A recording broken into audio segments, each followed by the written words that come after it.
Most gardeners waste years learning these lessons the hard way. But the truth is, successful gardening isn't about perfection. It's about small advantages stacked over time. Today, I'm sharing 14 time-tested tips that quietly transform average gardens into resilient, productive systems. And number 6 alone can cut your watering problems in half. Let's get into it. Number 14. Banana peel feeding. Most gardeners throw away banana peels without realizing they're discarding one of the simplest soil boosters available. Banana peels are rich in potassium, along with smaller amounts of phosphorus and calcium, nutrients that play a direct role in flowering, fruit development, and overall plant strength. When fruiting plants struggle, it's often not because of neglect, but because the soil lacks sustained nutrition.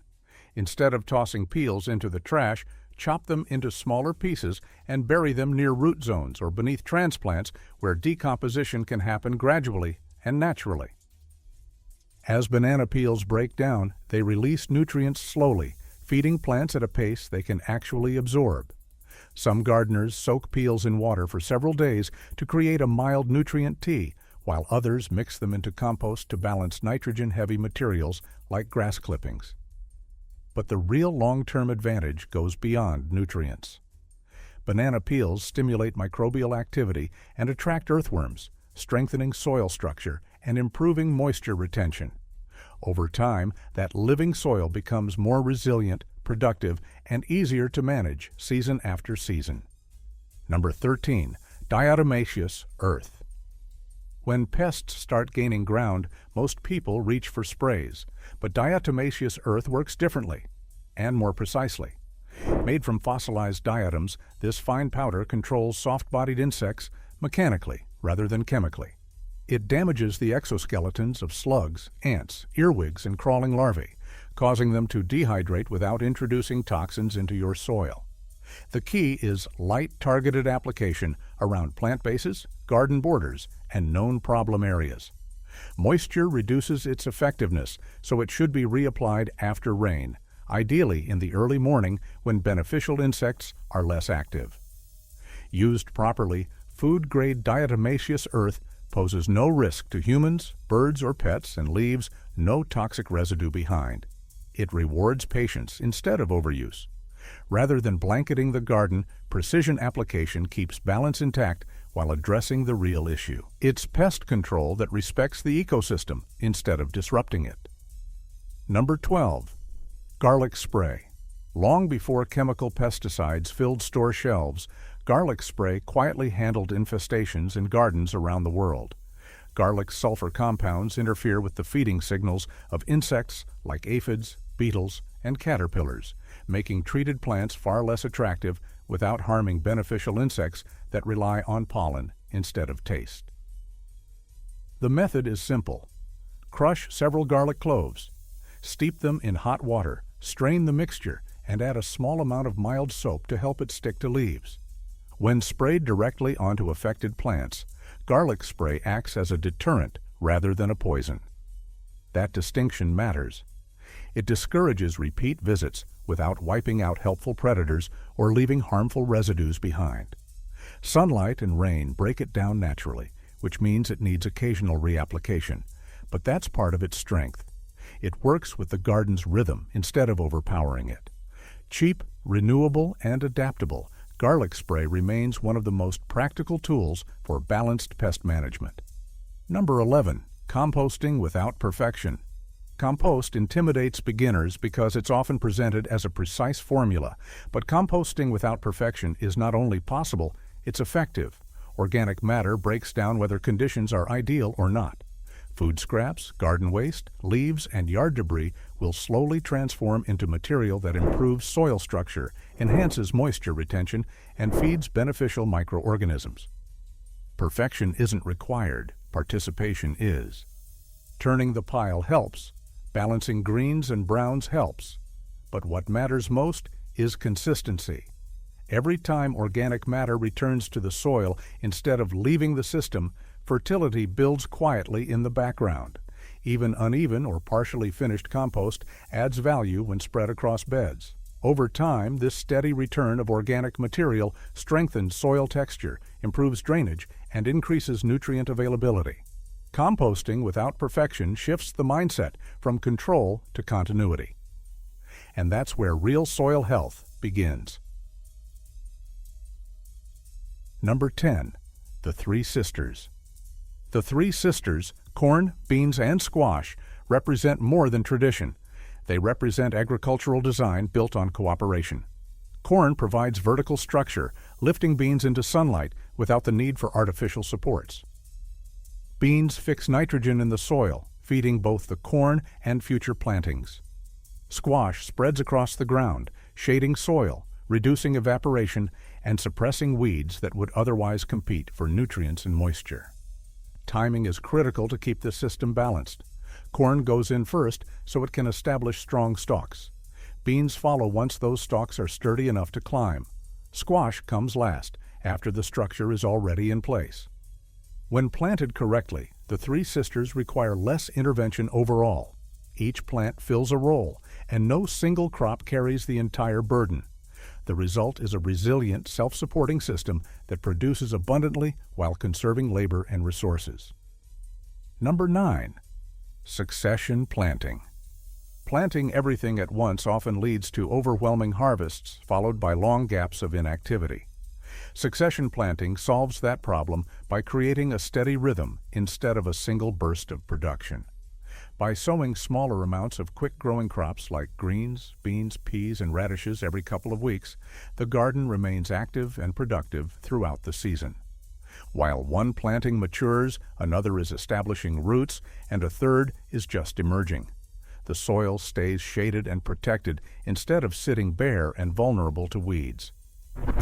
Labor spreads naturally over time, reducing stress and preventing waste from oversized harvests. Succession planting also provides flexibility.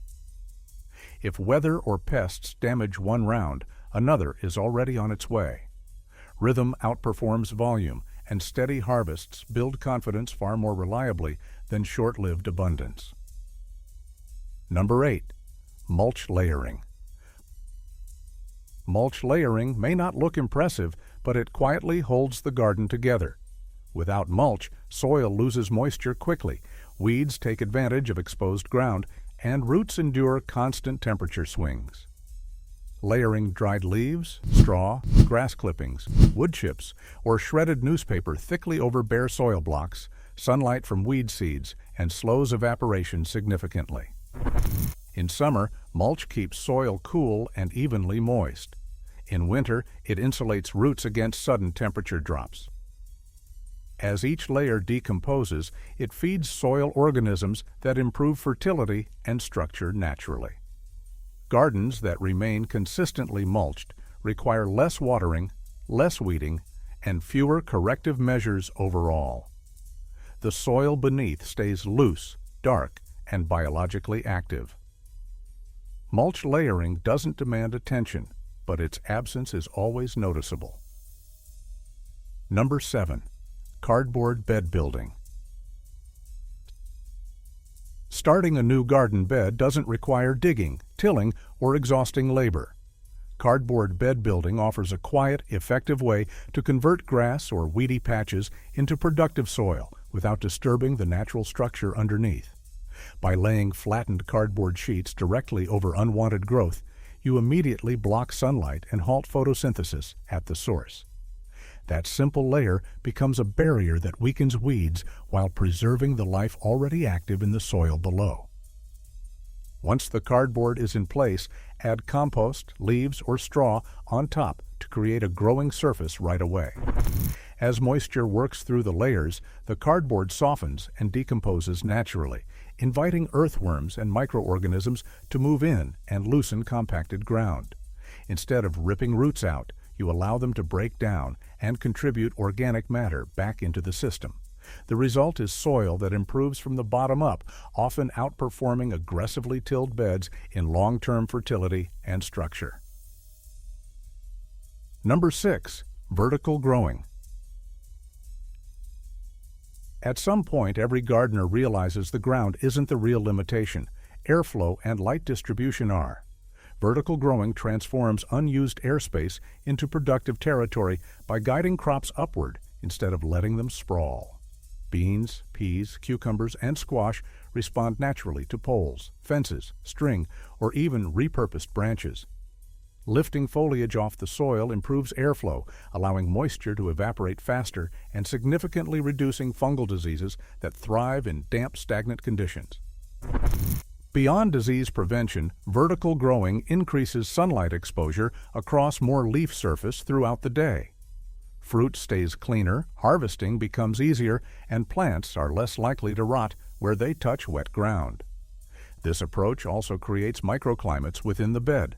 Taller plants cast partial shade that cools soil and protects sensitive crops below. A single decision to grow upward often reshapes productivity across the entire garden. It's not about adding space, it's about rethinking how space works. Number 5. Morning watering. Watering might seem simple, but timing changes everything. Morning watering allows moisture to reach root zones before rising heat accelerates evaporation. Plants absorb what they need while temperatures remain mild, and leaves dry quickly as sunlight increases, reducing the risk of fungal disease. In contrast, evening watering can leave foliage damp overnight, creating ideal conditions for mildew and rot to take hold without being noticed. Deep, slow watering in the morning also encourages roots to grow downward rather than spreading shallowly near the surface. Over time, that deeper root system builds resilience against drought and heat waves. Soil temperature stabilizes through the hottest part of the day, and nutrient uptake improves because roots remain consistently hydrated. Morning watering establishes a rhythm, one that strengthens plants quietly but dramatically across the entire growing season. Number 4. Clay pot irrigation. When watering feels constant but plants still show signs of stress, the issue often lies in delivery rather than volume. Clay pot irrigation solves that problem by letting the soil control water release. Unglazed clay pots are buried up to their rims between plants and filled with water, then covered to reduce evaporation. As surrounding soil dries, it naturally pulls moisture through the porous walls of the pot, delivering water directly to root zones. This system reduces surface runoff, minimizes evaporation, and keeps leaves dry, lowering the risk of fungal disease. Roots grow toward the steady source of moisture, forming dense, resilient systems that require less frequent intervention. In hot or dry climates especially, clay pot irrigation dramatically reduces overall water use while maintaining consistent hydration. Once installed, it turns watering into a background process, steady, efficient, and almost effortless. Number 3. Seed viability. Testing. Seed packets carry dates, but those dates don't tell the whole story. Many seeds remain viable long after the printed expiration has passed, and discarding them without testing wastes both money and potential. Seed viability testing is simple. Place seeds on a damp paper towel, fold gently, and keep them warm inside a loosely sealed container. Within 1 to 2 weeks, emerging roots reveal what still has life. Even partial germination can justify planting. You simply sow thicker to compensate for lower success rates. This small habit prevents empty rows in the garden and avoids disappointment after weeks of waiting. It also builds awareness of how living systems respond over time rather than relying on assumptions. Seed viability testing shifts the gardener's mindset from guesswork to observation, saving resources while strengthening decision-making skills. Number 2. Companion planting. Gardens function best when plants are treated as partners rather than isolated units. Companion planting recognizes that certain combinations naturally support each other through scent, root interaction, or growth patterns. Strong-smelling crops can confuse pests by masking scent trails, while others attract beneficial insects that prey on common garden invaders. These relationships reduce pressure without relying on constant intervention. Companion planting also balances nutrient demands and light usage within shared spaces. Some plants draw from different soil depths, minimizing competition, while flowers scattered among vegetables increase pollination rates. The key is flexibility. These pairings are not rigid formulas, but patterns refined through observation. When plants are positioned intentionally, the entire garden becomes more cooperative, stable, and productive over time. Number 1. Passing it on. The most valuable gardening skill isn't a trick or shortcut. It's the habit of paying attention. Conditions shift every season, and no method works identically year after year. Passing knowledge forward ensures that observation, adjustment, and patience remain alive within the practice itself. Teaching someone how to start seeds, compost effectively, protect plants from frost, or improve soil does more than transfer information. It builds continuity. Gardens evolve when wisdom moves from one set of hands to another instead of ending with a single grower. Techniques adapt, varieties improve, and soil grows stronger because experience accumulates rather than disappearing. The greatest harvest isn't measured in baskets of produce. It's measured in skills preserved, lessons shared, and systems remembered. When knowledge continues forward, the garden never truly ends.